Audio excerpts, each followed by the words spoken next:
My guest today is Margaret Lomas of Destiny Financial. Welcome to In Her Shoes. Thank you. Thank you so much for joining us. You're welcome. Now, you started your business in 1996. That's correct. So you're a long-standing business owner and Absolutely. doing very, very well. In fact, before I started Destiny Financial Solutions, I had my own training company, which I started when I was 25. So I've been in my own business now for 26 years. So based on that, I wanted to ask you today a couple of questions about being in business. A lot of our viewers are looking to start their business, or perhaps they're at that point that they go, I have a business.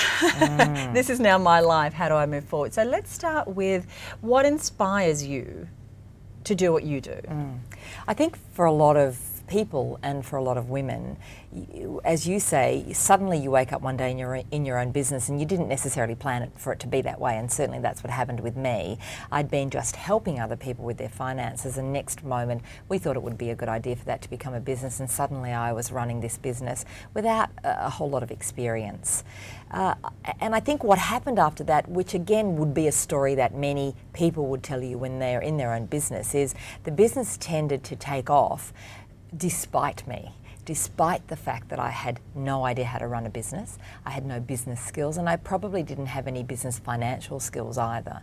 And suddenly one day I found myself with a successful business, and I still couldn't have told you how that business really ran.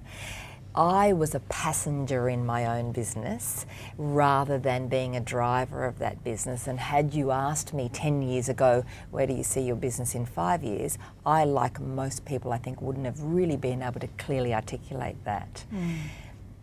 What inspires me now is that I woke up one day, and it was just after an award that I'd won, and went, how is it that I'm a successful businesswoman and in a successful business, and I'm not really even sure what I'm doing here? It's now time that I actually became the businesswoman that everybody thinks I already am. That's great. And I started to then look at how to become a successful business person, because a successful business person can run any business, not just a business that is their own passion. And I think that was a really important part for me. So now I'm very inspired by the thought of being able to take any business and make it a success, because I know how to run a business now. I want to talk a little bit about that award in a moment, but over the years, what I suspect is that there were particular actions that you took again and again, perhaps in different guises, that led to success. So in looking back, what are some of those things that have worked well for you? Look, I think probably the thing that makes me a success, and I reckon you will find this same answer from any person who is successful in business or life, is perseverance and passion. Really, they're the two things. If you're not working at something that you are passionate about, then it becomes a job that you don't have a taste for anymore. It gets very difficult to get out of bed and go to work and be excited about the day. The other thing that passion does for you is all businesses will have bad times. I've taken this business through a GFC, through other economic downturns, through staff shortages and crises, and a whole lot of other things. Without the passion for what I was doing, I would have walked away many, many times. I would have given up and said, no, it's just all too hard. So the passion is really important. But perseverance, I guess, is probably a quality that you'll find in most successful people. I remember talking to the fellow who created the block on television a couple of months ago. I did an interview with him, and he said, every time I get knocked down, I just keep getting back up again, and sometimes I don't know why, but I can't help it. It's become a habit to get back up. And I would have to say the same about me. People ask me, how is it that you do so much? You've got 5 kids. How is it that you fit so much in a day? How is it that other people don't fit so much in a day is what I always ask. Because what else am I doing? It's perseverance. It's every day, just never taking no for an answer, always going that extra mile and doing what other people aren't prepared to do. In 2006, you were awarded the Telstra Businesswoman of the Year award, and I remember being at the lunch where you were given the award. Tell me, firstly, the role that winning has played. You've given us a little bit of an insight. And then the role of awards. What role can they play in our strategic business planning? I think most women who win the Telstra Businesswoman of the Year award don't realise that they're going to win it. So it's usually they're the last to know. Most people around them go, yeah, well, we knew you'd win. And you go, I had no idea I'd win. You sit there at the lunch, you look down the list of other finalists, and it's probably your first opportunity to see who they are. And you think, oh my goodness, these are really successful women. Why am I in that lineup? And so when you win it, it's just such a shock to you that you don't really know what to do about it. And then a couple of days after that, you get to take stock. And for me, what actually happened, as I alluded to a little earlier, is that after I'd won the award, I came away feeling really bad about it for a couple of days. And I thought, someone's going to ring me up in a couple of days and say, look, sorry, it was a mistake. We realise now that you really aren't a good businesswoman and we've really stuffed up on this one. We've given the award to the wrong person. We're going to have to take it back. Because I thought they're going to find out pretty soon that I'm not really that good a businesswoman and that it's all smoke and mirrors. And I might look like one, but I'm hopeless at this. Because I couldn't really, what I did every day as a businesswoman, I didn't think about. I just did it because it was there. And I didn't really understand that I was successful or even why. So what the awards and winning the award did for me was it gave me the opportunity to sit back and look at myself and say, well, you know what, you really do have a bunch of qualities and attributes there that are good. But it also allowed me to see what I didn't have. And it made me strive even harder. One of the things I think about achievers is that every day achieving is part of their life, and pretty soon you do get a little bit blasé about it, and I think you almost start to think that you're all over it all anyway and there's nothing more for you to do.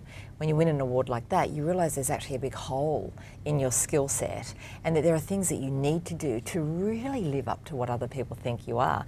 And I set about, from that day forward, filling in those holes, and I think it was great for me in terms of my skills as a businesswoman. You touched on an area which I find very interesting, and I've had this conversation with Kim Kiyosaki, who's the author of a book called Rich Woman, about how often women feel like they're frauds. Here they are doing amazing things, building businesses, huge real estate portfolios, being best-selling authors, and go, I think you made a mistake. Exactly. So, and quite often they won't enter into awards because they're like, no, that's not for me. But what would the benefits be if we did put up our hand and say, maybe I have something to say? Well, I think the benefits, and I know that most other women who entered the Telstra Awards, we spoke at the time, we all said that the first thing it does is it gives you an opportunity to put down on paper everything you've done and look at it yourself and go, oh my God, because you don't really think about it, especially if you are raising a family at the same time, which many of the women are. Every day is about being a mother just like everybody else, but you've got this whole other life that people don't really acknowledge and that you don't acknowledge. Your business life becomes really almost like your second life, even though it probably takes up just as much or more of your energy. It's the family life, which is the daily stuff that you're concentrating on and making sure, in my case, 5 lunches every day, 5 people into that bus, 5 people off that bus at the end of the day, out the door. And when I think back on that time, of course they're all grown up now, I just think of this giant assembly line that was my life. And somewhere along that assembly line was doing business as well, and all the other the people that I was 1,000 people at any one time. So I think the first thing that entering an award like that does for you, whether you win it or not, is gives you an opportunity to have a look. When you have a look at what you've achieved, it really does help you to then see what your good qualities are, to continue to work on those and maybe even share them with other people, and what things you're missing so that you can fill those in as I did. I think you shouldn't be entering an award because you necessarily want to win it. I think the process of those awards is far more important than the prize. I find that fascinating, and I know that for many women, tooting your own horn can be very difficult. And do you feel like that undervaluing of our own achievements, is there any purpose in that? Is there any good outcome for that? I don't think there's any good outcome, but I don't know that it's that we deliberately undervalue our own achievements or are modest about them. I think it's just that we don't have the time to think about it. I think we really do become machines in a lot of ways. When you think about it, it's really quite bizarre that women have such high expectations on them and place high expectations on themselves. We want to work in that professional space that has been traditionally a male space, and we do so very well, and in many cases we do so better than a lot of our male counterparts, depending on the work. But while we do that, we don't want to compromise on the traditional female roles. Right. So we're actually trying to do both things, which is an enormous mammoth effort. Where in that exists the opportunity for us to go, hey, I'm pretty damn good too. It just, there's not an opportunity. Maybe in the 2 seconds before you fall asleep at night, or in the middle of the night when you wake up and remember that tomorrow I've got a doctor's appointment and an orthodontist appointment, and I have an important board meeting to attend, all in the middle of that. But there's just no opportunity really. So I think we just build a habit of not rewarding ourselves, of not recognising our achievements. I don't think we do so deliberately. Great. Thank you once again for joining us. You're welcome.